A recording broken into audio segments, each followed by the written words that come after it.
So good day, everyone. I'm Travis Given. I'm the Assistant Director of Online Programs here with the College of Education. I want to thank you all for coming to our Emerging Scholar Speaker Series today.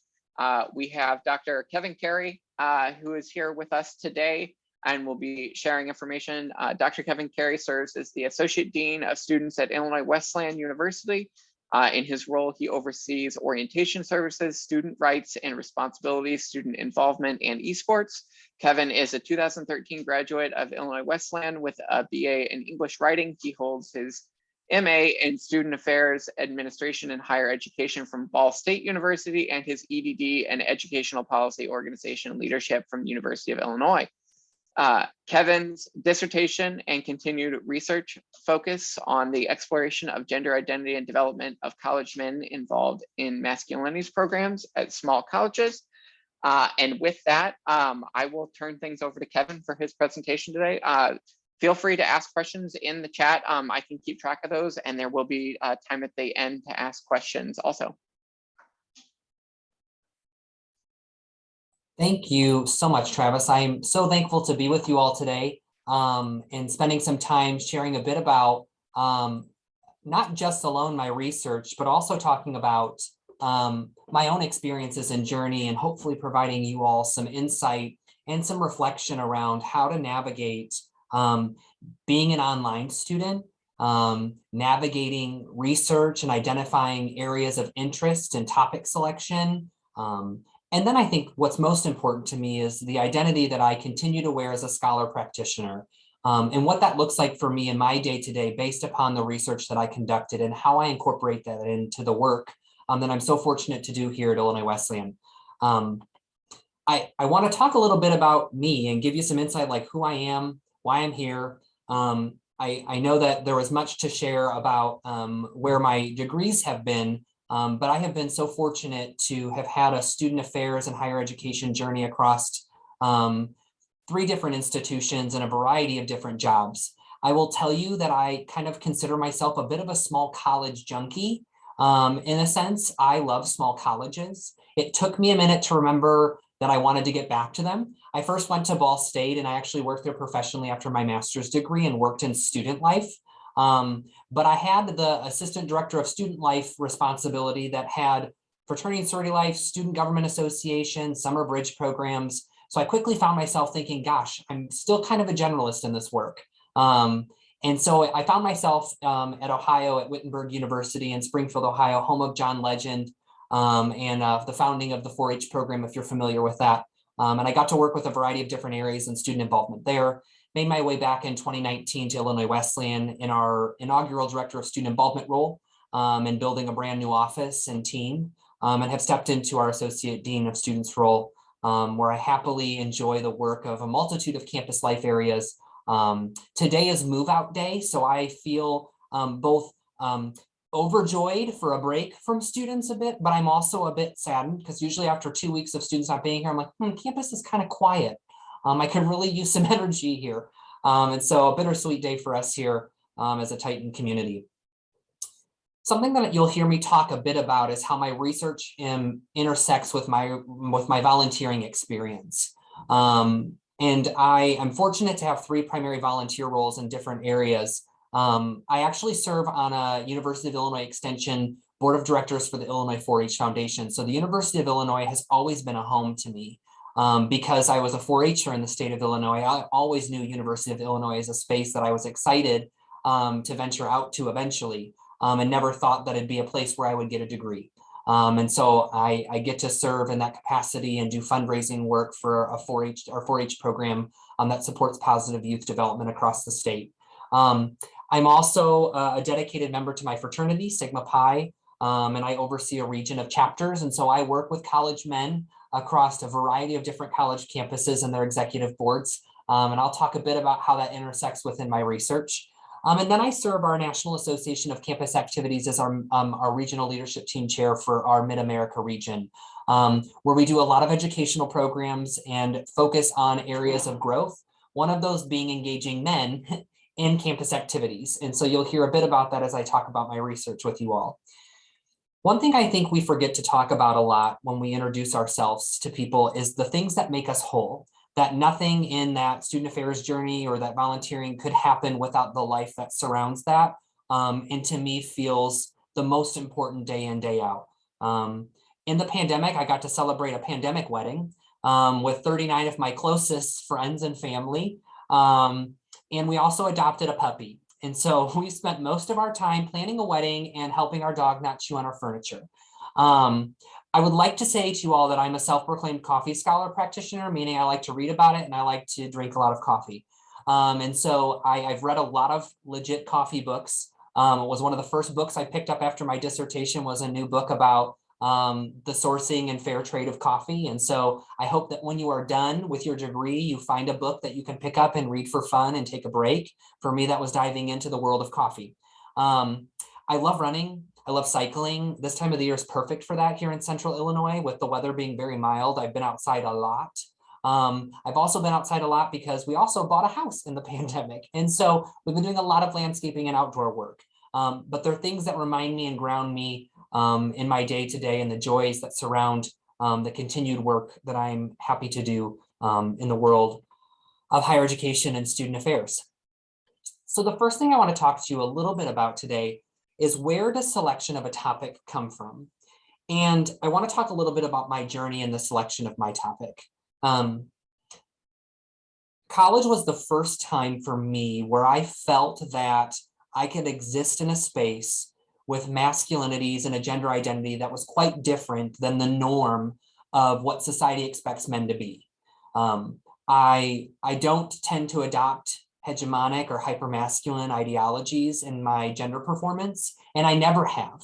I would like to attribute that to the fact that I was raised by three really strong women, my mother, my aunt, and my babysitter, which might sound strange, but she was such a vibrant part to my life as I had a very hard working mom who was busy with work a lot, and I had a fantastic woman taking care of me and providing me an upbringing in a world that recognized that gender was always in negotiation. And so college was the first time that I really felt like I could be Kevin.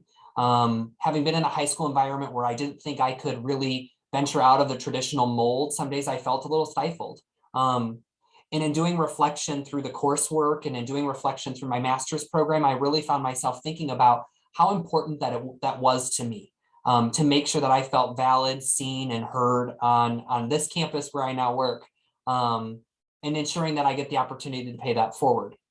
The other part to that is that I think a lot of our struggles on college campuses, specifically our health and safety crises, come from the fact that men act in ways that are counterintuitive to a healthy lifestyle and healthy choices. And oftentimes those choices impact the people around them, other men, women, genders, faculty, staff, the community. And I really thought to myself, to make the campus a safer and healthier place, we have to let men know that it's okay for them to adopt varieties of different masculinities. There's not just one way to be a man. And so how can I insert my knowledge and passion around college men and masculinities into a research topic? So that's why I have for you all to think about starting with that personal connection. Take a deep dive into your life. Do some reflection about moments of failure, moments of success, moments that stand out in your timeline of life that were significant to you. Because oftentimes those are sources for inspiration around topics that you'll always have a passion for, and you'll be able to return to the work after 3 to 4 hours, day in, day out, for up to a year or so as you write your dissertation and conduct your research. And I think it's really important to think about, you have to live with this. This is a new room in your house, if you will, right? It's a part of your experience. And so you want it to feel personal. You want it to feel real. You want to feel like there's a part of your lived experience situated in that. So asking yourself, what part of those lived experiences resonate the most loud to you as you reflect on who you are? And that's really how I came to know that Masculinities work is important to me. The second thing that I would tell you is I looked at my bookshelf when I was doing this work. The books that travel with me from campus to campus as I was doing different jobs, or the books that sit at home on my bookshelves. And I saw this trend of text around sexual violence prevention, an area that has always been critically important to me in the work that I've done, especially because I've always worked with high-risk populations, or it makes sense to live within a space of student involvement at a small college. And I was thinking to myself, there has to be some connections to masculinities and masculinity programs on campuses and getting men engaged in those programs for healthier outcomes for campus at large and for the individual. And so I was like, gosh, those are the books that really tend to grab my attention. I gravitate to readings around that. I was always fascinated by the world and culture around sexual violence and Title IX and the ever-changing policies, procedures, and practices of that work. And so I want you to think about the words that stand out when you're reading, the sections of the text that excites you, things that create motivation and synergy in your day-to-day work. Think about those times where you're sitting in a meeting and a topic comes up and you're like, oh my gosh, I'm so excited to talk about this. Maybe that's just me. That might be me nerding out a bit, but it motivates me to want to make positive changes or go back to my desk and think about that a little bit more. Those kind of areas are areas that you should think about connecting into your research, because they're things that keep you motivated and you have a commitment and a passion to. Something someone told me along the journey as I was writing my dissertation was that you're making a lifelong commitment to what you write and what you agree to do as a scholar practitioner. That's a commitment, and it's an agreement that what you say you will do in your research and your implications and in your practice is what you're held accountable to doing for higher education or whatever area of work that your dissertation surrounds, K through 12, up through 16th, right? Outside of higher ed specifically, anything that revolves around education, you make a lifelong commitment to that. And how does that get infused into all the work that you do and will continue to do? And so how do you know what you will select will be a part of your identity and work for years to come? I think about masculinities and gender probably 3 or 4 or 6 times a day. I have moments of like, gosh, that'd be a really cool topic to navigate. That'd be a really cool new research project, or gosh, that'd be a great session for a conference. And it always comes back to masculinities. I know that I'm never going to do a full-time job that lets me do that work, but it gets infused into every part of the work that I do, whether that's in a conduct meeting with a Black identified student and male and talking about behavior and navigating a connection with a police officer, and talking about that first, because that impacts a Black male's identity, and having that conversation with the student and not focusing on the policy violation, but focusing on the experience, processing potential harm. How do we move forward from here? My knowledge around masculinities and racial identity and understanding different racial identities and their impact on men and masculinities allows me to do my job better. And so being able to dive in and live in that space with that research makes me know that this is a commitment I'm willing to make, and one I'm willing to let live in every part of the research from here, or every part of the job from here on out for my research. So let me tell you a little bit about my research. So I kind of outlined a bit about why I think that there exists to be a problem on college campuses. And so you're always going to start with, what's that problem that your research is trying to address? And for me, it's really that there has been one form of masculinities, namely hegemonic masculinities, that has existed on college campuses for decades, centuries. And several researchers have linked some of those behaviors and have named them the male gender role conflict, or hegemonic male ideology, hegemonic masculine ideologies, and have linked those with dangerous behaviors. And so to counter narrative that on campuses, masculinities programs can serve as a space for those narratives to be written in new, healthy ways for not only the individual male, but also the campus at large. And we know masculinities programs have not been institutionalized or prioritized. Gender identity programs have not even been institutionalized and prioritized. And so really there exists a multitude of problems here that my research really set out to do. And so I had to define what a masculinities program was. And I'm sure many of you on here are like, Kevin, I have no clue what that even is. And so fortunately, when I started my research, a colleague of mine, Kyle Ashley, was doing research with another colleague I have recently been introduced to, Rachel Wagner, around defining Masculinities work on college campuses. And they really kind of summarize it into 3 areas. Gender socialization initiatives and programs. So programs that help people understand gender identity, how gender identity is formed, what influences and socializes people around their gender.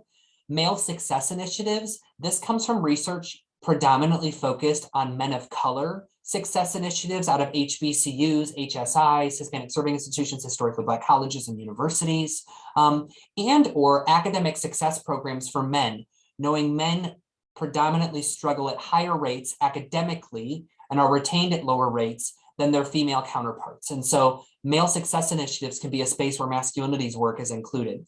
And then the obvious area that many campuses have had exist for years in the early 70s with the creation of what was called at the time rape prevention programs, are sexual violence prevention initiatives, where I will tell you most of the men in my study lived their experiences in a Masculinities program. And these show up in different forms. So these can be student organizations on college campuses. These can be peer educator programs out of health centers. These can be committees that are convened by the institution to address an issue, a task force. Many campuses have a male success retreat, a Masculinities retreat. The campus I'm on, we do a retreat each semester for cohorts of men. These are coalitions on campuses or communities. And for some campuses, these are actually centers or offices. So gender centers that have a component of Masculinities. Some institutions have actually created centers for Masculinities. Stony Brook being one of the first and very few, University of the Redlands being another, because they had programs that existed and needed spaces for those to be housed. And so there are places on campus or on college campuses across America doing this work in very different ways. I had one simple research question, and I think sometimes people think that you've got to have like 3 to 4. I had one, and I will tell you it was enough for me in this research because it was still, this is emerging qualitative research. There is no research about any of the things that I set out to learn about. And so my research really was, what role do Masculinities programs have on the gender identity development of college men at small private liberal arts institutions? Again, remember, Kevin's passion is small colleges. Masculinities married those together to really think about that co-curricular learning experience around Masculinities and gender identity development. And so before I talk a bit about where my research design and frameworks came from, this probably for a lot of people is the scary part. Like, how do I take someone else's research and conceptual study or a theory and tie it into my research? This is a place that I wish, going back in time, I would have spent more time living with different opportunities and options. So as you think about the repertoire of theories and frameworks, around your potential topic or areas of interest, live with those for a day, look at it for a day, connect your interest into that.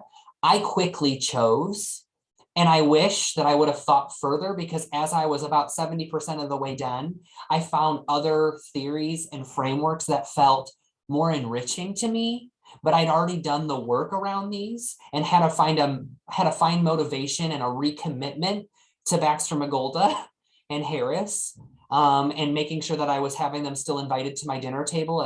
You'll hear me use that analogy a bit, like, who did I invite to my dinner table to help me write this? It's all a metaphor, friends. I did not sit with Baxter, Magolda and Frank Harris at a dinner table, just to make sure that I could recommit and make sure that it was central to my research question and what my outcomes were. I'm not sure if many of you are familiar with the theory of self-authorship. I will tell you, the self-authorship theory for me is both a practitioner theory I love to utilize as a supervisor, but it's also one that's so relevant to cultivating healthy masculinities in college men. And so helping men really think about those 4 phases in the work. So the 4 phases real quickly. In phase 1, people are starting to define themselves through external others, and they act in relation to those individuals to acquire approval. So remember when I said hegemonic masculinities? This is men aspiring to what everybody thinks a man should be in society. And anything that is not that is not permitted and is not allowed and is wrong. In phase 2, men start to have, or people start to have, the need for their own vision or recognize dilemmas, or they start to question that external approval, right? Kevin coming to college, I was at a crossroads. How did I live in this space? What dilemmas how was I going to act Who was I going to be? 3 is really starting to act on your own beliefs, thinking about what those are, what are those values?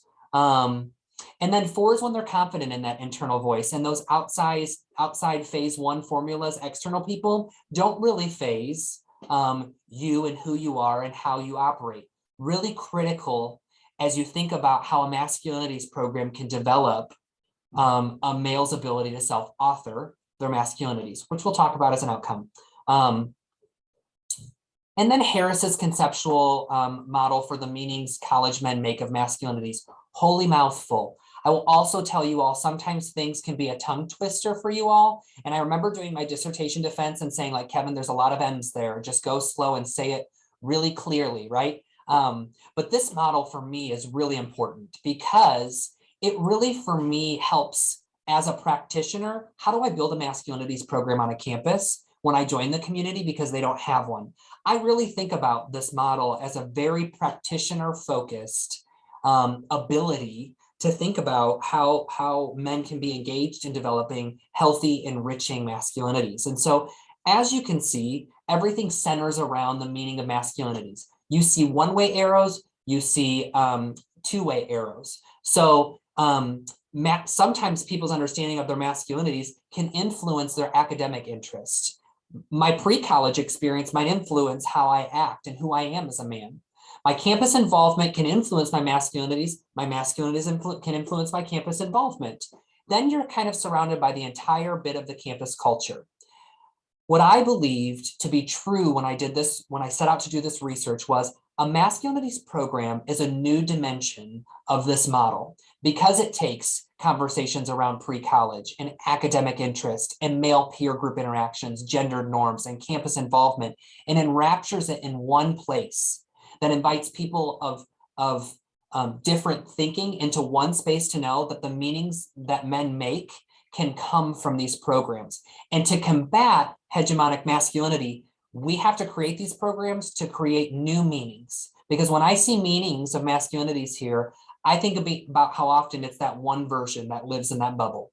And so we need a space to actually influence the campus's culture around those meanings. And so I set off in my journey in this research thinking that these programs might have had that change for people that I interviewed at small colleges. This for me was my roadmap. So a strategy I want to give to you all is I had a large sheet of paper up and a whiteboard at all times in my writing den that I had created for myself.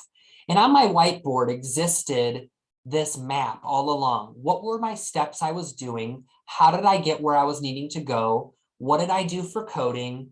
How did I make this process happen? So, right, my methods were as simple as recruitment email sent to student affairs and faculty colleagues who support programs like this on their campuses, using my network to hopefully inspire people to send this out to students who are involved in their programs. I searched so many college and university websites, their student org pages. I searched institution names, masculinities, gender programs, knowing that I had a defined type of institution, small private liberal arts, narrowed down my pool quite small. They had to be involved in a masculinities program based upon how I identified them earlier. And then I invited the participant through a recruitment letter and also asked them if they knew any other individuals that were in their program or on other campuses that they could let me reach out to. So I used that snowball sampling effect. I did a semi-structured interview with them that lasted about an hour and a half to 2 hours, depending on the individual. Then at the end of the interview, I requested documents to review. This might have been bylaws for their organization. This might have been a programming calendar. This might have been curriculum. This might have been a marketing campaign. To be able to utilize and situate myself in the lived experience of a college man who is doing work on their campuses, what language do they use to talk about that? So that you will see some of that language lives in how I identified my themes, so that my themes resonated from a practice space, so that it was able to be read and connected to in an easier way for practitioners doing this work or wanting to do this work, and so that it's rooted in student voice and my participants' voice. I did 3 sets of coding. I did an initial line by line coding and started to establish some general themes around what I was hearing based upon questions and responses. I then went back through and did a set of focused coding within those different line codes. Best piece of advice I got was using an electronic coding program. I used Masculinity. I got to color code. I got to isolate pieces of excerpts and data. My transcripts were all embedded in the program.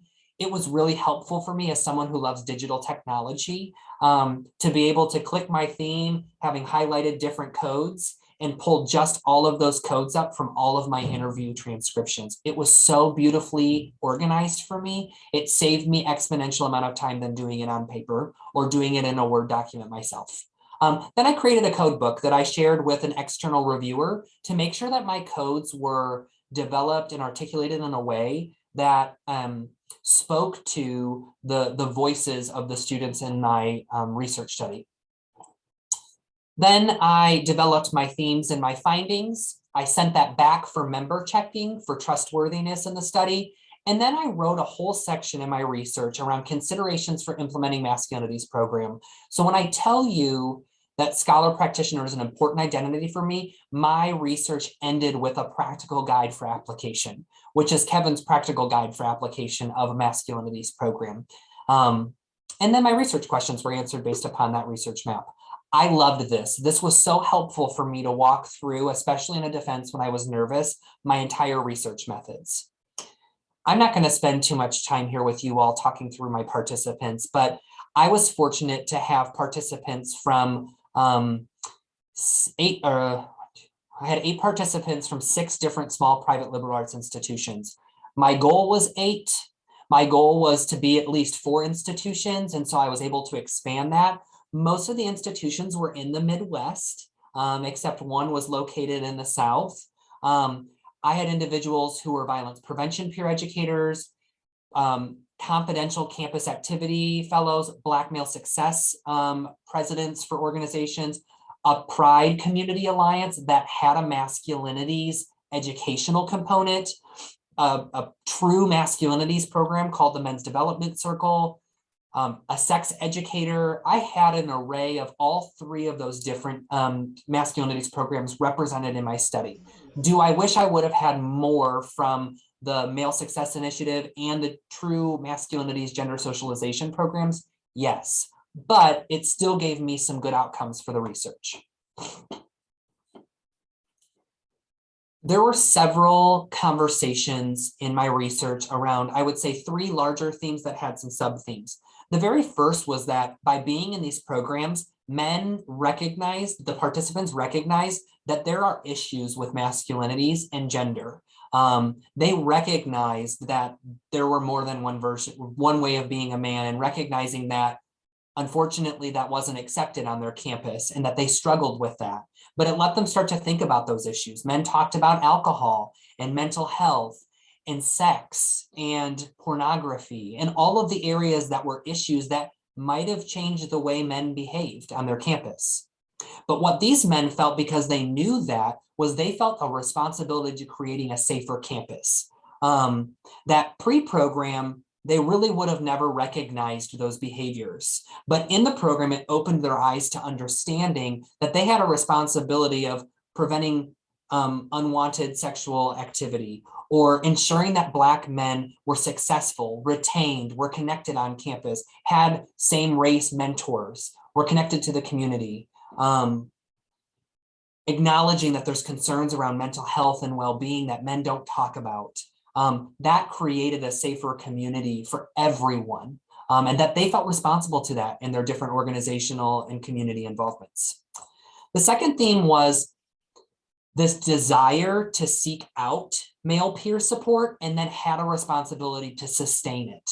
And so the internal peer group that they had from their organization or committee expanded their connections and relationships to men externally. They felt a responsibility to build relationships with other men on campuses and to use what they were learning in the program to impact that peer support, taking what they learned on the inside and impacting on the external. And in Baxter-Magolda's research, we're talking about men who are at that phase 3 or 4 in the program, inspiring the people who are only at phase 1 about their self-authorship related to their masculinities. The sub-theme to this was a redefinition and a respecting of healthy relationships. Many of the men talked about their partners, their romantic partners in this. They were either partnered or had romantic partners of all genders. And they realized that they maybe had some toxic traits prior to the program that had them redefine healthy relationships, or it helped them really think about having just their very first healthy, respectful relationship with their significant other. This predominantly came from participants who were involved in those relationship violence prevention workshops or sexual violence prevention experiences. The last major theme that had 2 sub-themes was these programs really helped them author a new definition of masculinities and gender identity. As a result of being in the program, the participants truly found themselves, a comfort within themselves, and being able to articulate to me what their masculinities were. When I asked that question, endless response, and so many good follow-up questions, and such a confidence in their ability to articulate who they are and who they're not, who they used to be and who they are now. And it's more individualized. Every participant had a different response to who they are. In my dissertation, I started one of my chapters with profiles about each of my participants, but I started each section of that with them just talking about their masculinities and who they are. And you would find in reading that everyone thought about themselves in a different way and their responsibilities as a male identified person in society, who they were and the responsibility they felt around that. I also identified the program as a crossroads. So using language from Baxter-Magolda, it was a space that pivoted men to thinking away from that external to more of an internal sense of self and challenging some of the ways that they thought around their masculinity and their gender identity development. It also was a way for them to move from the external thinking to more of a solid internal foundation of who they were. And being comfortable being in a space in these programs where men brought in different versions of themselves and challenging sometimes, but also accepting at the same time around people being different than them with their gender identity and masculinities.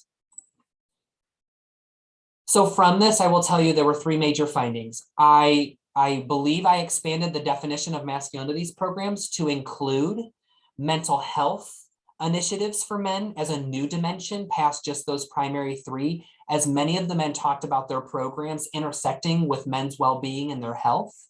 And the other is thinking about sexual orientation and LGBTQIA programs as a dimension of masculinities.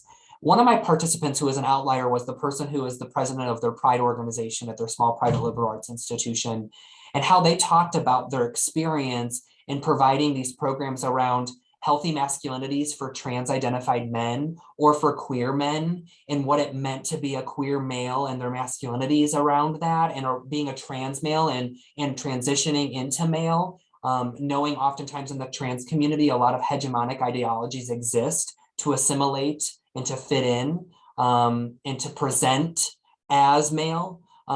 This really was important for me. And so I redefined and added on to the research from Ashley and Wagner in 2019 to add these 2 areas, as I didn't believe they fit into those 3 primary definitions. The negative behaviors on the campuses that these men were engaging in these programs were motivational for them to get involved. When I asked all of them to talk about why did you get involved and why do you stay, they talked about their campus culture. And if you think back to that model of the meanings men make, you saw that campus culture was so influential to all those other areas. Well, I think campus culture influences masculinities programs, development, involvement, and sustainability. That if there's enough of a toxic culture on campus that men recognize there's negative behaviors, there will be a movement and a need for a masculinities program space for people to feel like they can address and build capacity around changing that campus culture.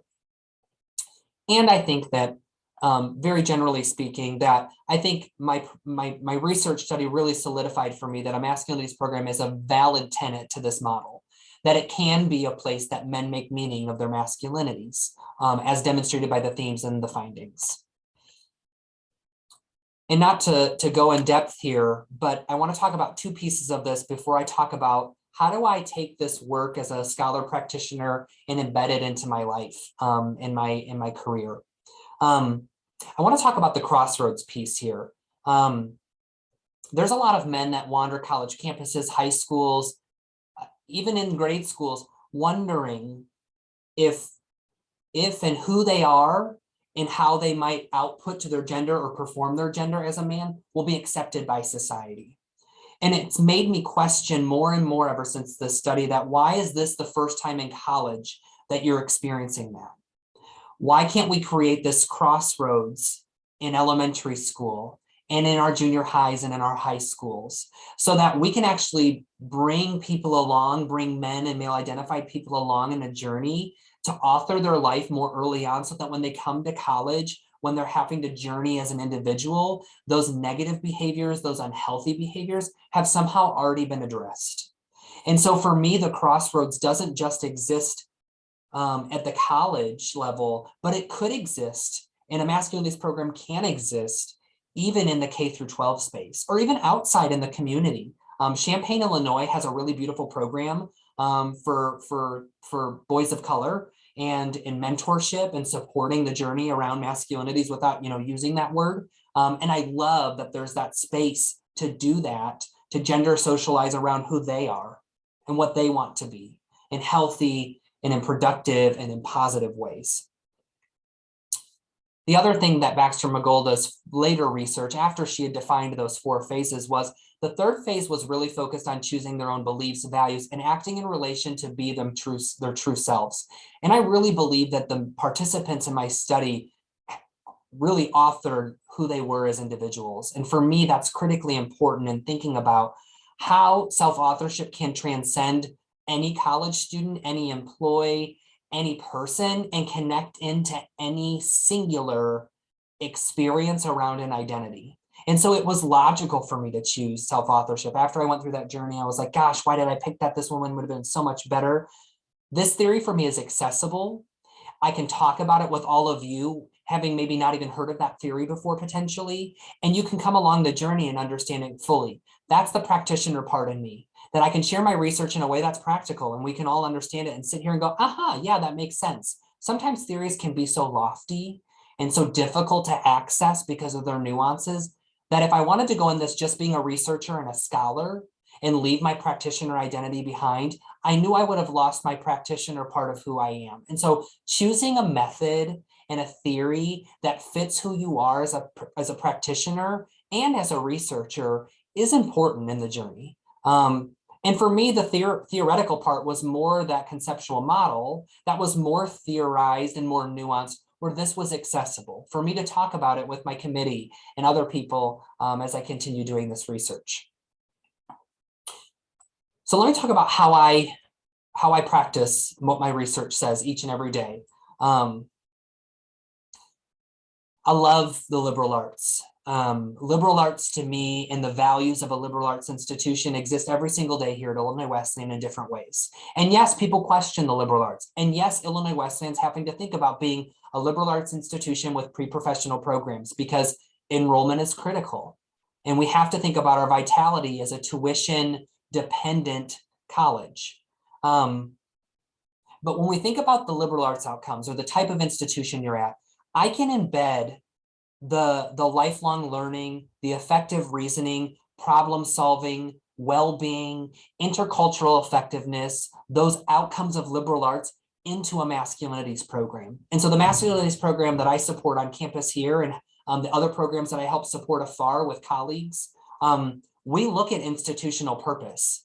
We look at institutional values, type of institution, and think about how is the learning we're doing transcending to the institution at large? How can I be an institutional thinker while I'm also doing the work of creating a healthy set of understanding your masculinities?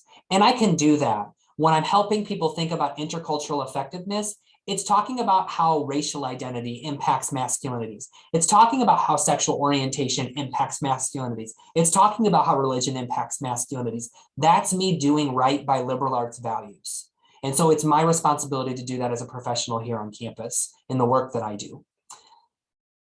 This is going to sound so dumb to you all to say this, but it's so forgotten. It's actually involving college men and college men with multiple identities in the planning and implementation of programs and activities. How are you inviting and inspiring men in the planning and service of a genuine experience around a masculinities program, or a diversity and inclusion initiative, or a sexual violence prevention initiative, or a male success initiative? The first time we create these things, knowing that they don't exist a lot on campuses, we have to have our collective men around that table that represent a variety of our campus constituencies. That creates buy-in, and it also communicates that commitment to address their needs. Institution always should be responding to the needs of their students. By bringing students in and saying, we're doing that, and you need to let us know how we do that, they feel motivated by it. I will never tell you I'm the person that created all the content of our program. The topics of our retreat, the experiences we create are all led by what students want to do. It's my responsibility to help think about who's going to come in and help do that, or how students can be part of that, but they guide what they get from that retreat time together. That's that inviting and inspiring humans to be part of that. And the last part is utilizing self-authorship for the creation of the program. More broadly, I use self-authorship in the ways that I transition and onboard staff, knowing that this is a crossroads for them, new institution. How do I learn? How do I take the external, apply it to the internal here? How do I use what I know about myself? What am I struggling with? And how do I get to a sense of this internal foundation of being a confident employee? But also, when I think about the work of fraternity men and how I work with fraternity men, both in my affiliation and fraternity sort of reports up through me, how do I help our fraternity men understand the dilemmas that they create for themselves, how they need to lead with their values around who they are as fraternity men, so that they can have a healthier and more confident version of a successful and positive fraternity experience on a college campus. That's validating men's capacity that they're the ones that know, as Baxter McGolder would tell us. It's situating the learning we provide in our current men's experiences, not what we think they need to know, but what we think we need them to know more about themselves. Holding up the mirror, if you will, a better way to say that. And then mutually constructing masculinities together. That, like, I have to role model for a college man on this campus when I'm not well, when I need to take care of myself, when I'm needing to navigate my own negative actions in my life, when I realize that I'm responding in unhealthy ways to people, when I question or have questioned parts of my masculinities, and being open to story share about that with students and use that to guide the day in, day out work in conduct meetings, in conversations with first year men in my role with orientation, with a predominantly male esports program with about 70 humans who are gamers, which has their own masculinities and culture, right? Like, I can use self-authorship to help people think about who they are as male, just by taking Baxter McGolder's 4 phases and thinking about them in reflection questions, whether that's formalized in a survey, it's in a one-on-one meeting, it's in a team builder. So many different ways to use that to support masculinities and gender identity work on a college campus. So I'm hopeful I shared with you some tricks, some strategies, some thinking through the lens of which the research I conducted, because I wouldn't know what I know now if I didn't live through that research and that experience. And I think that you're probably sitting here like, I don't know what I don't know because I haven't gone through that yet. But relying on that team of people for you is so critical. So I go back to my dining room analogy for you all. I want you to picture the smallest or largest dining room table that you have or you would like to have, and the chairs around that. And who sits at that table? Both in a, I'm not really going to engage with them because I don't actually know them, but their research is really valid. And also the people that are in that makes me whole circle, my colleagues circle, my friends circle who don't do any of the work that we do, who sits at that table with you?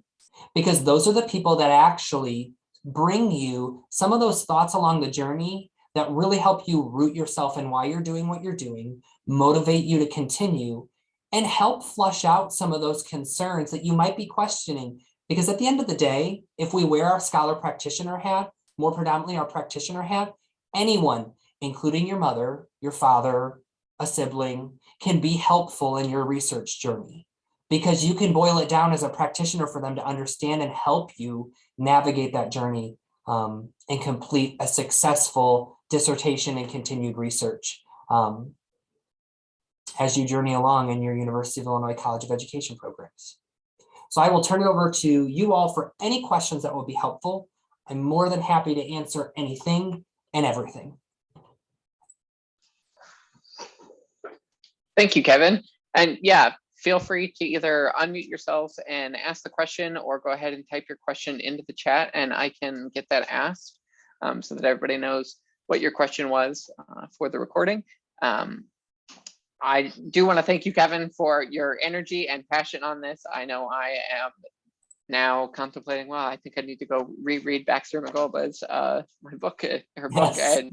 and I am fired up to re-engage with that. So I want to thank you for your time and sharing your research and your passion with us today. I have an easy question to get things going. So what kind of dog did you adopt?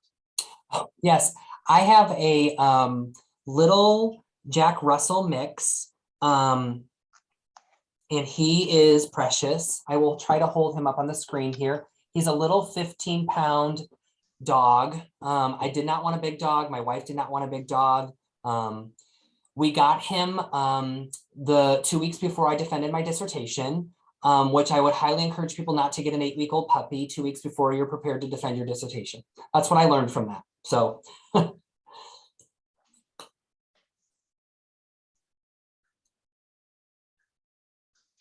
So one question that I did think of as I was hearing you talk, and so you were in an online program. You did research on Masculinities program. Did you come across any online Masculinities programs that men have been engaged in, or are you aware of any that are out there? Especially, with helping with the esports program, you have lots of people that are spending lots of time in the online space. So I didn't know. What's fascinating, Travis, is most of these individuals were leading their programs remotely because I was doing my research in the height of the pandemic. And so I wrote about this a bit, that these programs truly can live in a virtual discussion space. They can live in on-site, they can live in hybrid ways. How I've been thinking about our retreat here at Illinois Wesleyan. How can I bring in experts or people virtually to our retreat location so they don't physically have to be there? It's really opened up a lot of ways of thinking around bringing in and inviting people into spaces, but them not physically having to be there. There are a lot of conversations happening around building the capacity for online education programs around masculinities work. So I'm in the process of building a consultancy program with 2 other peers around a 6-week train the trainer program, where we train cohorts of men on college campuses to then go build their campus organization, and giving them the curriculum and tools to do that work. And that would all be done remotely. And so I think it can be done in really powerful and still meaningful ways. Thank you. So I have a question if nobody else has one at this time. Of course. Hi, Kevin. So I am Sangeeta Gopalakrishnan, and I'm the Director of Online Programs here at the University of Illinois in the College of Education. Thank you so much for presenting as part of our series here. I enjoyed your presentation very much. I was telling Travis, I really liked your holistic approach of tying in different aspects of who you are as a person, of your life, and relating that to your research. It made me think about my own research and to see these connection points. I'm going to reflect on that a little bit. I wanted to, as you were talking, I was thinking more about, and this may not have been part of your research, but maybe you can still speak to that, since you said you are really passionate about this topic, about different cultures and how masculinity is defined in other cultures. For example, I'm originally from India, and I've moved to the United States a long time ago, so I can't really say. I still know how the culture is evolving in terms of masculinity, but from what I know, it's very well defined what it is to be a man. And if you do this or that, that doesn't make you a perfect man. Mhm. And as women are evolving and getting more emancipated and empowered, there's a clash between what women want to do. There's a clash of cultures. So femininity and masculinity is, there's a very strong defined sense of what it is to be a woman in India and what is feminine. And if a stereotypical example would be if you worked and had a full-time career and that makes you less of a woman and you're not a homemaker. It's changing, it's evolving in the last 20 years. It is definitely evolved. A lot of women who work full-time, but then there's an expectation that you have to be a career person and a homemaker for women somehow.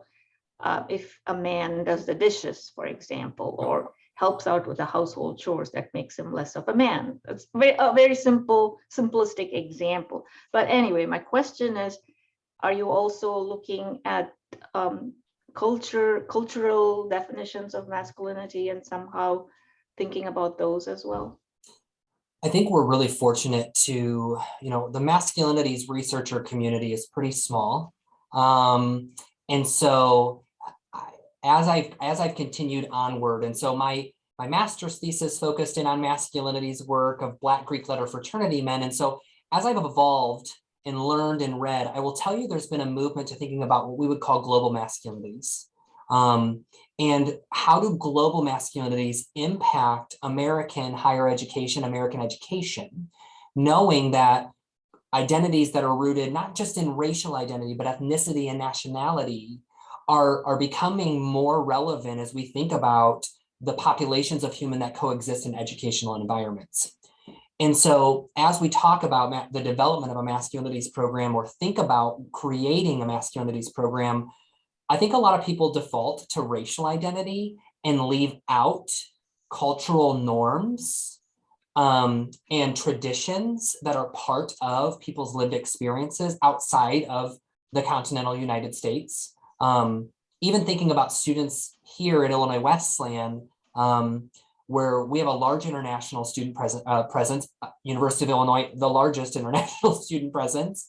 How can those programs be enriching for students who might be leaving one culture where they're expected to identify and behave in one way and immediately be placed into another? And I will tell you that in conversations specifically with our Asian identified students on campus and men on campus, there's a secondary culture shock that comes with coming to that retreat a bit.